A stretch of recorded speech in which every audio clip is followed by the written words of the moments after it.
खास तौर से स्टार्टअप के वाले हम्म। आजकल बहुत सारे स्टार्टअप्स आ रहे हैं। यहाँ एक बहुत बड़ा बेसिक गलती करते हैं कि वो डे वन से मार्केटिंग को सोचने लग जाते हैं।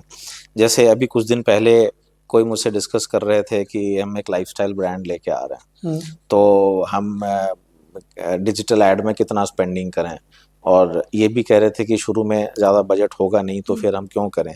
तो मेरा बस यही कहना था कि बिल्कुल ही मत करो। देखो बड़ा सिंपल सा है कि आपकी ऑपरेशनल कैपेसिटी क्या है, आपकी प्रोडक्शन कैपेसिटी क्या है। फॉर एग्जांपल आप एक लाइफस्टाइल ब्रांड को ही मैं एक एग्जांपल ले लेता हूँ, बहुत लोग हैं जो फैशन एंड लाइफस्टाइल हम्म। में काम करते हैं।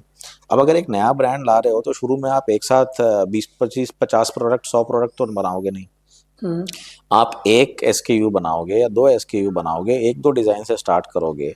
अगर आप एक दो डिजाइन से स्टार्ट कर रहे हो तो आप उसके 5,000 पीस भी नहीं बनाओगे, हम्म। आप उसके 20 25 50 पीस बनाओगे। अब वो हम्म। 50 पीस के लिए आपको ऐड निकालने की क्या ज़रूरत है।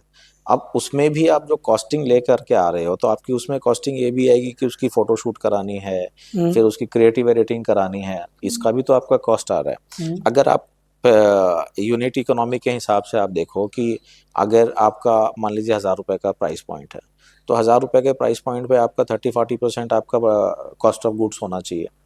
उसके बाद आपके बाकी एक्सपेंसेस होंगे, उसमें आपने कुछ कंट्रीब्यूशन रखा हुआ कि आपका मार्केटिंग का एक स्पेंड होगा। तो उसमें एक मार्केटिंग स्पेंड पर यूनिट कितना होगा, 100 रुपया 150 रुपया 200 रुपया। इससे ज़्यादा तो आप 20% से ज़्यादा तो आप लेकर के आओगे नहीं।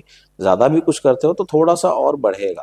पर हम्म। उसमें अगर आप मान लो महीने के 10 लाख स्पेंड करना चाहते हो तो कितना आपकी नंबर ऑफ यूनिट्स हम्म। आप देख लो। तो वो अगर जब तक वो एक वॉल्यूम बनता नहीं है तब तक वो स्पेंड आपके किसी काम का नहीं आने वाला है। तो अगर जब आप स्टार्टिंग में आप 2 4 5 एसकेयूज पे आ रहे हो, कुछ यूनिट्स ले रहे हो, तो जरूरी नहीं है कि आप उसकी फुल फ्लेजेड मार्केटिंग शुरू करो। आप ये देखो कि ये सेल कहाँ होगा, कस्टमर फीडबैक क्या आएगा, रिपीट ऑर्डर आएगा नहीं आएगा, स्केल कितने में बनेगा। और इवेंचुअली फिर आपको ये देखना है कि पर यूनिट जो भी आप एमआरपी रख रहे हो, what ever is your marketing proportion in that, now scale that to number of units and then figure out कि what is the budget you are getting out of it, and accordingly आप plan करो कि हाँ marketing इस budget में marketing क्या होगी।